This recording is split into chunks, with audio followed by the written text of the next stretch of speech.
2024 was an insane year for music. Easily one of the best years that I've seen in my 341 years on this earth. I mean, I was around when that boy Mozart was popping, and I mean, he was alright, but he wasn't really bumping that though. Truly, I've never seen anything like this. There was still so many albums that I didn't talk about that I wanted to in this video. So I'm just gonna go through the year in order and give a mention to a couple of albums that I did listen to but never mentioned anywhere. Anything that I don't mention here I either already talked about or reacted to, or anything else that I don't mention I just didn't like or didn't care enough to bring it up. Like, I didn't care enough. Like, maybe I liked it a little bit, a few songs, but I didn't like it enough. Starting with The Last Dinner Party's Prelude to Ecstasy, which was an amazing debut album and such a strong way to start the year. I fell in love with them instantly after hearing Nothing Matters. That's definitely gotta be one of my most played songs of the year. UK artists, man, they really killed it this year. So many great projects, and they are such a nice breath of fresh air. I mean, the look, the vocals, the instrumental, lyrics, so solid, and this album stands out. Like, it truly stands out. And do you know how hard it is to stand out in the music industry in 2024? To truly stand out? Like, I can look at the year and be like, okay, that album stood out. That is hard. And to do that on a debut album that already had so much hype going into it, the expectations were high and they met them, and in some cases exceeded them. Yeah, this album's great. Really excited to see what they do in the future. Chelsea Wolf's album She Reaches Out,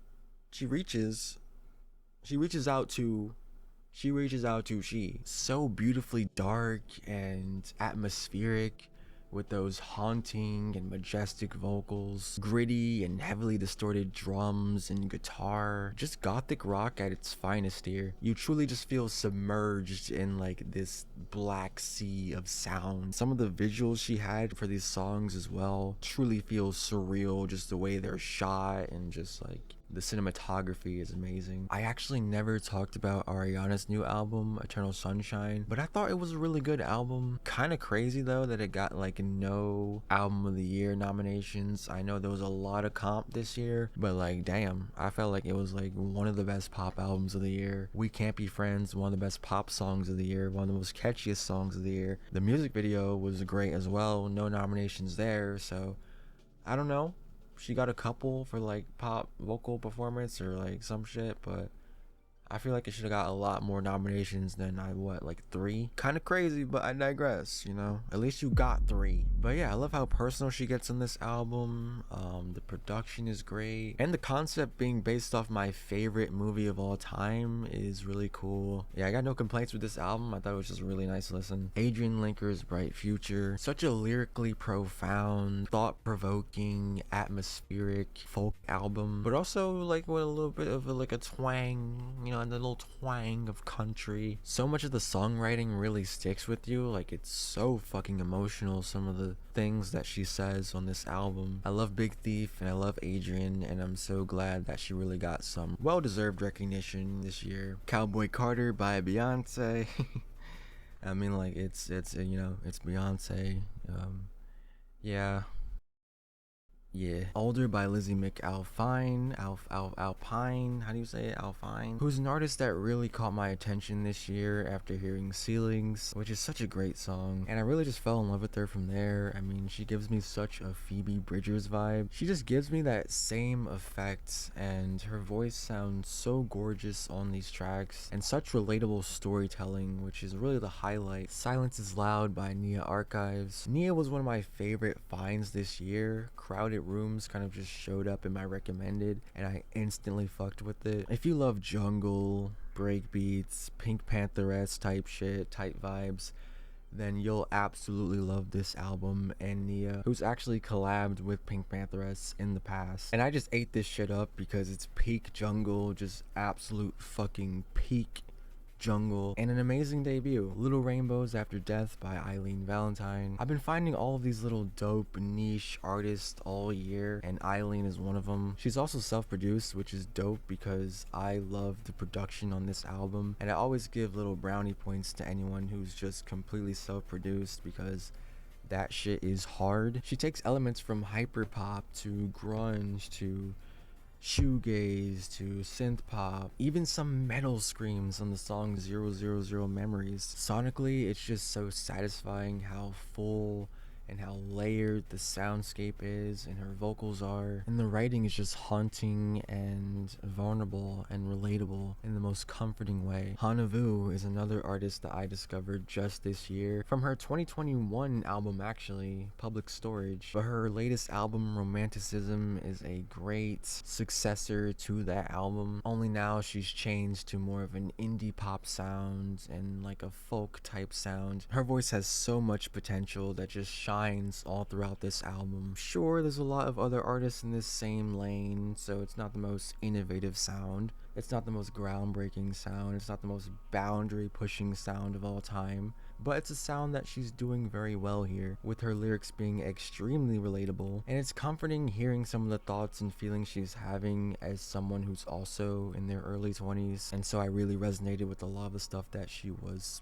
talking about here. What a devastating turn of events. Already such a relatable title. By Rachel Chinouriri. Such a solid debut by yet another UK artist, and a good example of how to be influenced enough to create your own distinct sound without sounding the same as others who are making this same type of music. Her voice just stands out so much, and she just really knows how to use it. UK artist, dude, this year. I got into the Marias recently, and I love their latest album, Submarine. I've had this serious dream pop itch all year, and they just really scratch that motherfucking itch. I love like underwater, like water based like album covers as well, so just a dope cover, and it's just so floaty and atmospheric. It feels a lot like the cover, like you're just being submerged in these dreamy rock sounds and her just beautiful vocals. If you love dream pop, no doubt you'll fuck with this album heavy. Excellent dream pop. This Wasn't Meant for You Anyway By Lola Young, who I started listening to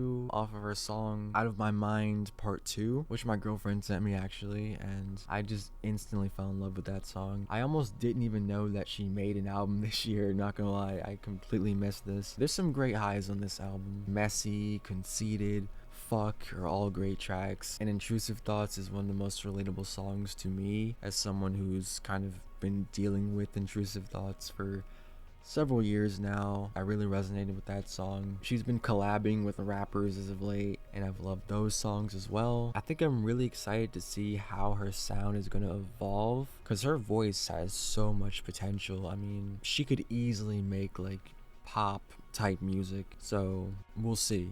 But I fuck with this album overall. I also fuck with Clairo's latest album, Charm. I've been such a big fan of Clairo for many years now. Ever since those bedroom pop days, you know, the pretty girl days. I was there for the Flamin' Hot Cheetos music video incident. And to see how far she's come, you know, just after starting out just making music in her bedroom, and to see her evolve into just this distinct artist with such a distinct sound, it's really just dope to see. I would say everything wise, this is her best album. Big Ideas by Miss Remy Wolf. She is so underrated. Like, we have got to start talking about how talented Remy Wolf is. Cinderella, Soup, Wave are some of my favorite tunes of the year. Lots of great, replayable, catchy, infectious tracks on this album. And we've got to, as a collective, we've collectively, as a collective, have got to stop sleeping on Remy Wolf. It has to stop, because this album is amazing. She's got some ideas. They're pretty big. Okay, they're pretty fucking big. I've seen them. Okay, they're pretty fucking big. So go give it a listen. Porter Robinson on Smile comes through with some of the best pop production on an album all year, with Bratz and Imaginal Disc. Just a fun and vibrant listen. It's catchy, it's heartwarming, it's cringe in the most endearing way. And I love me an album that sounds upbeat but is actually hella depressing. I just eat that shit up. I can't lie, I just eat it up.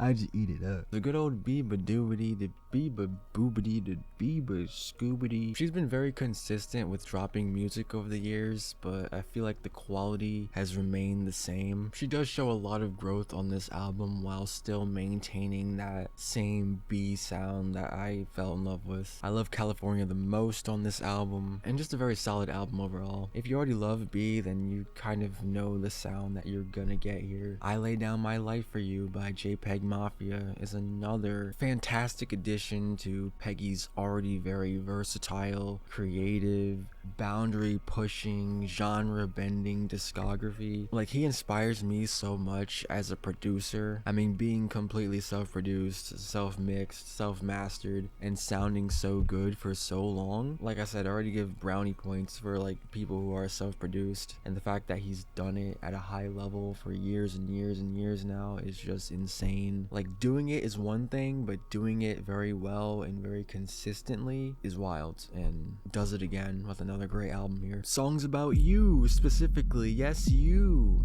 Yes, you. They're about you. Specifically you. Yes, you. A group of 6 members. Yes, six members, all going by the name Michelle, who just equally all kill it on this album. You get a little bit of indie pop, a little bit of bedroom pop, a little bit of what's it called? A little bit of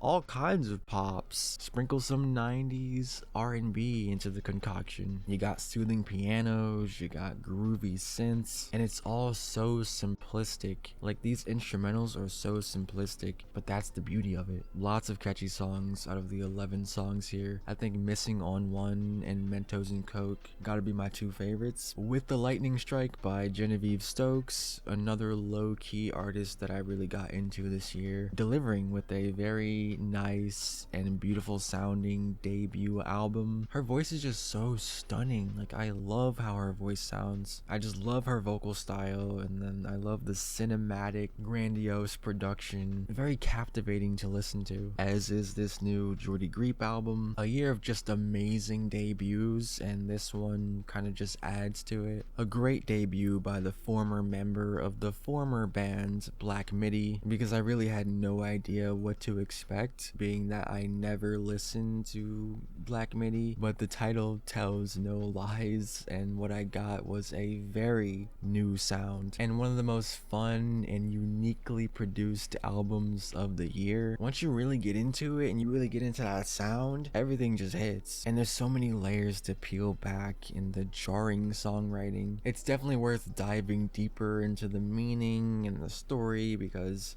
you'll find that there's a lot to unpack. May It Never Falter by Glaive. I'll just always love his voice. I'm a sucker for just Glaive sound and just this type of sound. I just never get tired of some Glaive. I don't know if I'd put it over I Care So Much That I Don't Care At All, but there are some great songs on here, and Forgotten Country is one of my favorite tracks of the year. Elite Vessel by Lexa Gates, who's an artist that I got into at the end of last year, and I instantly felt like there was something special about her music, and I had a feeling that she was going to really blow up this year, and to see her grow the way that she has grown in 2024 has been really dope to see. And this album really shows so much growth and potential. I think it's her best album to date, definitely her most cohesive, definitely just like in terms of production, like it's just all like at a quality that it hasn't been. Music videos are like of higher production now. I love the old school hip-hop production, the R&B vibes, the sampling, the Mac Miller influence. Some of her best tracks to date are on here. Lately Nothing, Stupid, What You Wish For, Alone. I've been saying it for a year now, and I'm just gonna continue to say it. This girl's going to be huge. Evergreen by Soccer Mommy. Soccer Mommy and I, we go way back. I'm talking years ago. We go way back. She's kind of one of the reasons that I'm so into this like sad indie girl type music. I'm talking years ago, and it just snowballed into me being into the artist that I am into today, and into being the sad little bitch that I am. It all started with Soccer Mommy. It's a good little cute little Soccer Mommy album. You know, it's straight. It ain't nothing too crazy. I wasn't blown away, and I don't think it's the best out of her 3 albums, but it's a nice little listen, and there's some very personal and relatable songs you'll get out of it. The Great Impersonator by Halsey.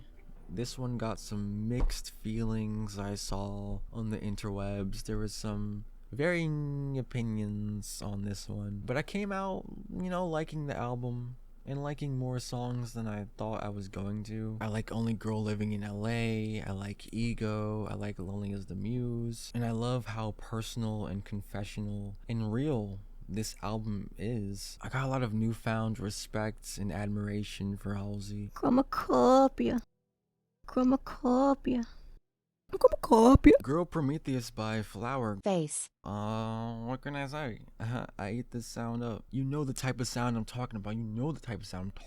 I'm a whore for this kind of sound. If you like depressed indie girls, the sad, angry indie girls, then you'll fuck with this. You'll like this. It won't disappoint you. The production is what really makes it stand out to other, sounds of this nature and such. Love the production, and I enjoyed this album rather thoroughly. Negative Spaces by Poppy. I was actually gonna do a review of this by itself after my Linkin Park one, but I just didn't have time, and by didn't have time I mean I procrastinated. Her evolution of sound and as an artist is just so interesting to me over the years. Like, if you remember, like when she was doing those strange videos with Titanic Sinclair, and then she's copying Mars Argo, and then there was a lawsuit, and then she split with Sinclair, and then she kind of started doing, different types of sound, just like, and now she's where she is now. She's found herself, and she's created her own identity as herself, as her own artist, and she's in a very nice lane for herself in this metal synth pop fusion that she is currently nailing. The Jester by Wallace, who became an absolute favorite of mine this year through songs like Funeral, Little League, and Best Friend, and I've been listening to pretty much her whole discography all year, so when she announced that this album was going to be a thing, I was so excited because her sound and her music is so great, and the album absolutely delivered, being her most polished and cohesive project to date. If you fuck with bedroom pop, rock, blended type shit, then you'll fuck with this. Last but certainly not least is GNX by Drake's Daddy. Such a nice listen. There's so much replay value. All of the features complement the album so well. I love that they were like lesser known West Coast artists that Kendrick just wanted to put over. The sampling is so good, and it's done right, because there's a right way to sample. Motherfuckers just be sampling just a sample, but the samples on here actually make sense and complement the track. And Kendrick did what a lot of people have said that he couldn't do, and a lot of people have criticized his previous albums for, and that's make an album that isn't overly conceptual. It's not overly lyrical, double entendres and all types of shit, but one that is just quite literally littered with bangers, and it gives him several more bops to play by the time the Super Bowl comes around. And GNX just feels like the little cherry on top of what was such a historical year for Kendrick Lamar. That concludes 2024 in music. That's all the rest of the albums that I really loved the most this year. What a fucking year. Like I said, I'm 341, and I ain't never seen no shit like this for real. I forgot that we